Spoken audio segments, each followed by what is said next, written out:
শুভেচ্ছা সবাইকে। আজ আমরা বুদ্ধদেব বসুর নদীর স্বপ্ন কবিতাটি পড়ব।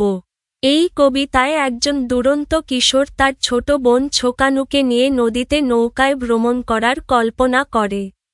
নদীর ঢেউ, নৌকার লাল পাল, ঝলমলে ইলিশ মাছ, হাওয়ার ছোঁয়া, সবই কবিতায় জীবন্তভাবে ফুটে উঠেছে। আমরা দেখব কিভাবে ভাই তার বোনকে আদর করে, তার নিরাপত্তার দায়িত্ব নেয় এবং আনন্দ ভাগাভাগি করে। কবিতাটি পড়ার মাধ্যমে আমাদের কল্পনাশক্তি প্রসারিত হবে, প্রকৃতির সৌন্দর্য অনুধাবন হবে এবং ভাইবোনের আন্তরিক সম্পর্কের মাধুর্য অনুভূত হবে। বইয়ের ১১৫ নম্বর পৃষ্ঠা খুলো, শুনবে এবং বইয়ের পাতায় চোখ রাখবে। চলো শুরু করি। নদীর স্বপ্ন। বুদ্ধদেব বসু। কোথায় চলেছ? এদিকে এসো না, দুটো কথা শোনো দিকি। এই নাও এই চকচকে ছোট নতুন রূপোর সিকি।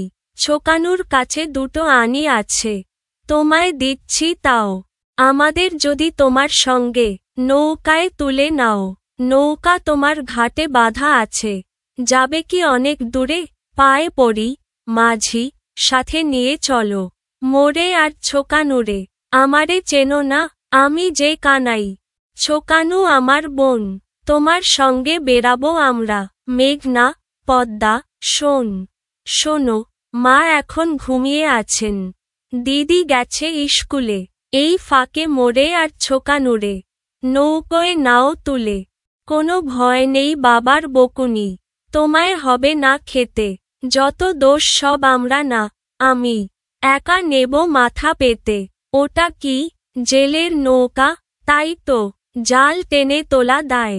রূপলি নদীর রূপলি ইলিশ। ইস, চোখে ঝলসায়। ইলিশ কিনলে? আহ, বেশ বেশ। তুমি খুব ভালো মাঝি। উনুন ধরাও, ছোকানু দেখাক রান্নার কারসাজি। পৈঠায় বসে ধোয়া ওঠা ভাত, টাটকা ইলিশ ভাজা। ছোকানু রে, তুই আকাশের রানী, আমি পদ্মার রাজা। খাওয়া হলো শেষ, আবার চলছি। দুলছে ছোট্ট নাও, হালকা নরম হাওয়ায় তোমার লাল পাল তুলে দাও। ছোকানুর চোখ ঘুমে ঢুলে আসে, আমি ঠিক জেগে আছি।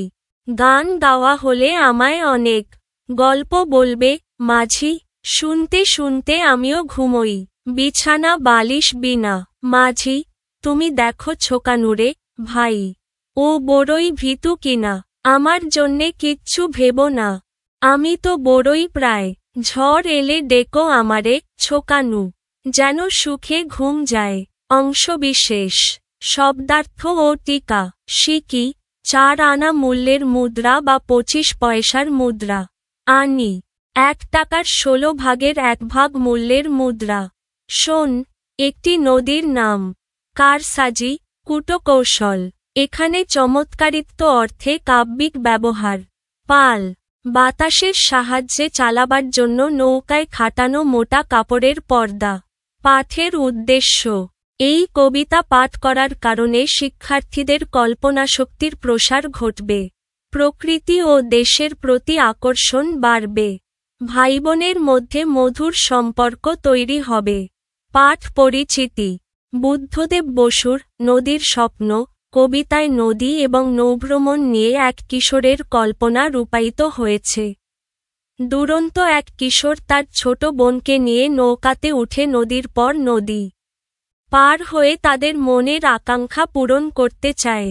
নৌকার নানা রঙের পাল, নীল রঙের আকাশ, ঝাঁকেও ঝাঁকেও পাখির উড়ে চলা, রূপালি ইলিশ মাছ, নৌকায় রান্না করা, সন্ধ্যায় গান গাওয়া, গল্প করা, এত কিছু কিশোর মনে গভীর স্বপ্ন নিয়ে আসে।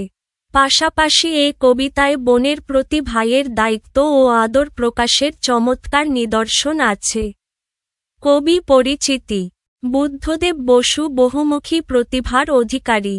তিনি কবিতা, ছড়া, ছোট গল্প, উপন্যাস, প্রবন্ধ, নাটক, ভ্রমণ কাহিনী, স্মৃতিকথা, অনুবাদ, সম্পাদনা ইত্যাদির মাধ্যমে বাংলা সাহিত্যকে সমৃদ্ধ করেছেন। তিনি ঢাকা বিশ্ববিদ্যালয় থেকে ইংরেজিতে প্রথম শ্রেণীতে স্নাতক সম্মান এবং পরের বছর প্রথম শ্রেণীতে স্নাতকোত্তর ডিগ্রি অর্জন করেন। প্রথমে সাংবাদিকতা এবং পরে অধ্যাপনাকে তিনি পেশা হিসেবে গ্রহণ করেন। ঢাকার পুরানা পল্টন থেকে তার ও অজিত দত্তের যৌথ সম্পাদনায় সচিত্র মাসিক পত্রিকা প্রগতি ১৯২৭ থেকে ১৯২৯ প্রকাশিত হয়। তিনি কবিতা পত্রিকা নামেও একটি পত্রিকা সম্পাদনা করেন। রবীন্দ্রনাথ ঠাকুরের কাব্যরীতির বাইরে পৃথক কাব্যধারার প্রতিষ্ঠাতাদের মধ্যে অন্যতম প্রধান কবি বুদ্ধদেব বসুর রচনাশৈলী স্বতন্ত্র ও মনজ্ঞ। বুদ্ধদেব বসু ১৯০৮ খ্রিস্টাব্দে কুমিল্লায় জন্মগ্রহণ করেন।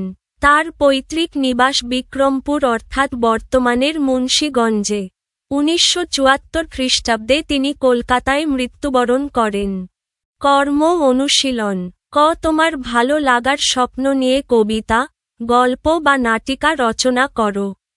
শিরোনাম সোনার নৌকা।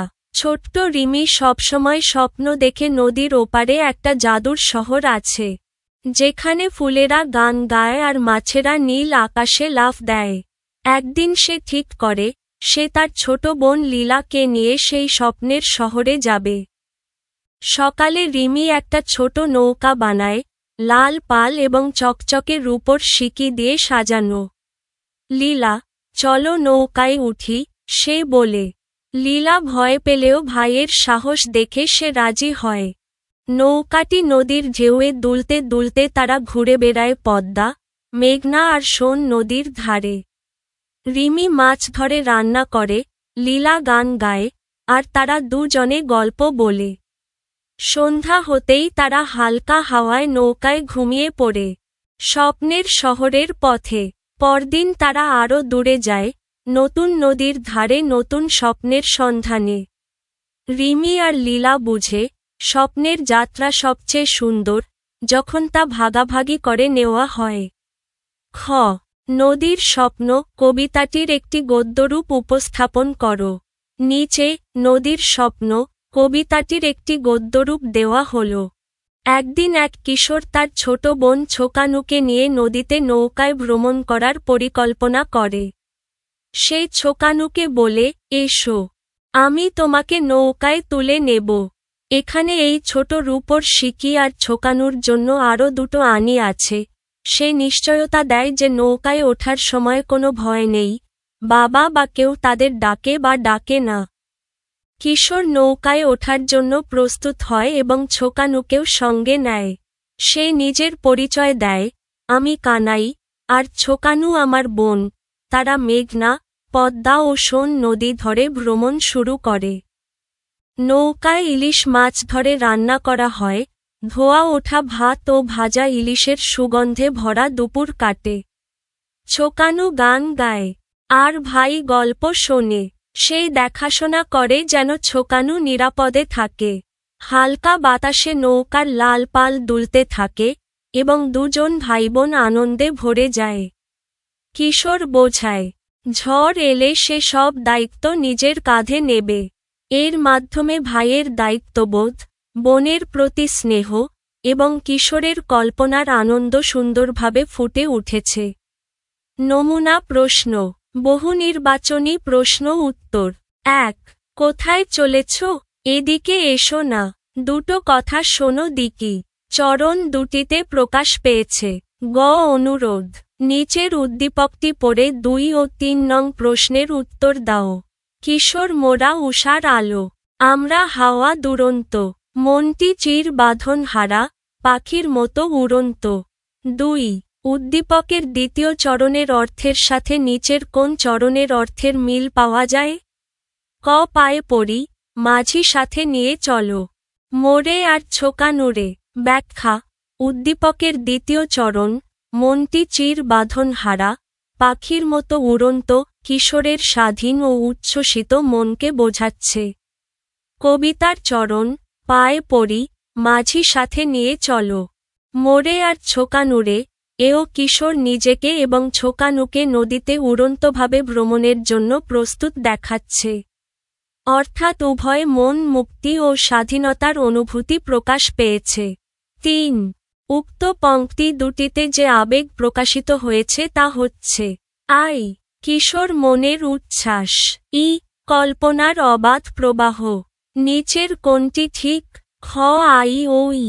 ব্যাখ্যা: উক্ত পংক্তিতে কিশোরের উচ্ছ্বাস, আই, এবং কল্পনার অবাধ প্রবাহ, ই, উভয়ই প্রকাশ পেয়েছে।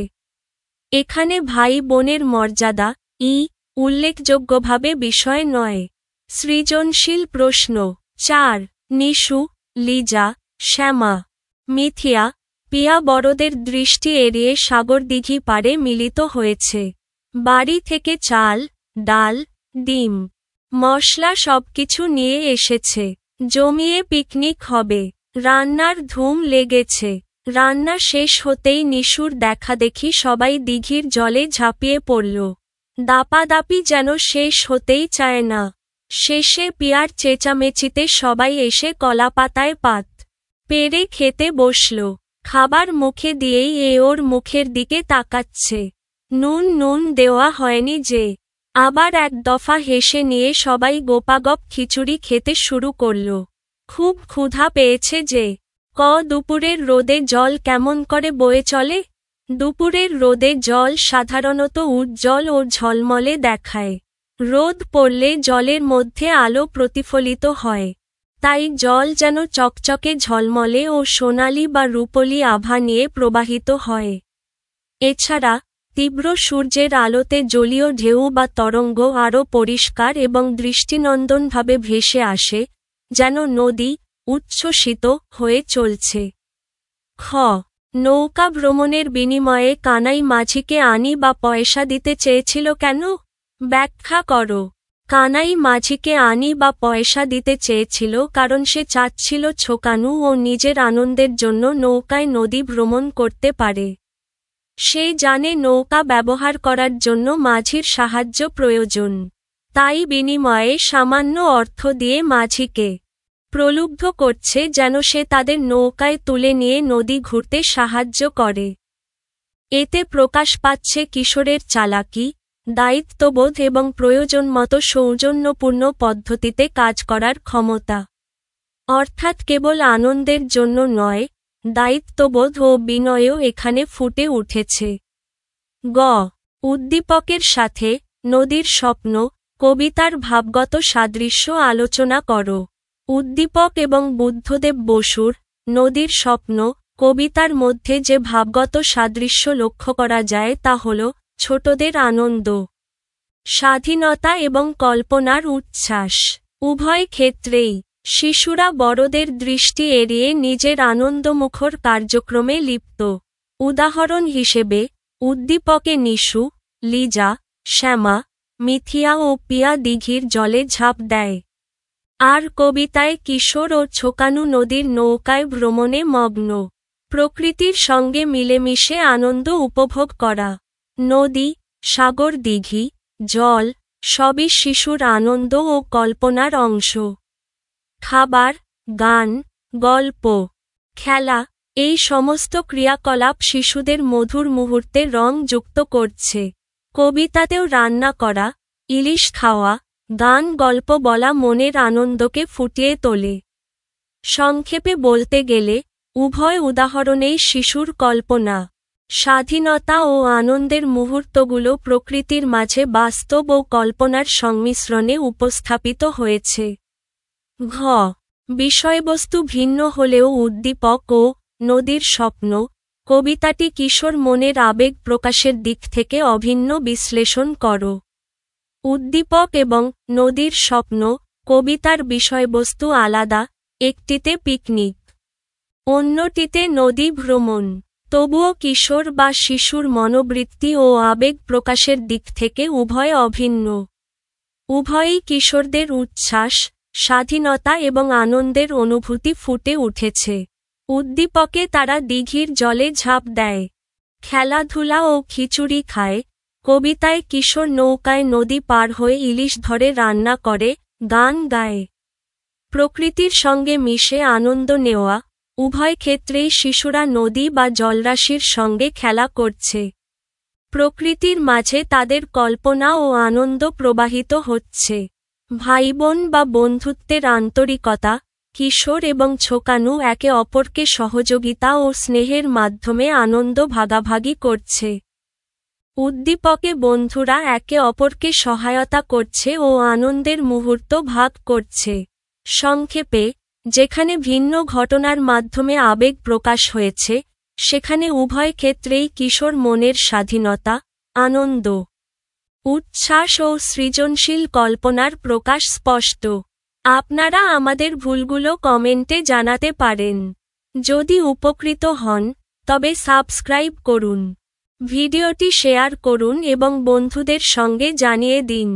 আমাদের আয়োজন এমনভাবে পরিকল্পনা করা হয়েছে যাতে শিক্ষার্থীরা কোনো গাইড বই ছাড়াই নিজস্বভাবে আনন্দের সঙ্গে শিখতে পারে এবং জ্ঞান অর্জন করতে পারে। ধন্যবাদ।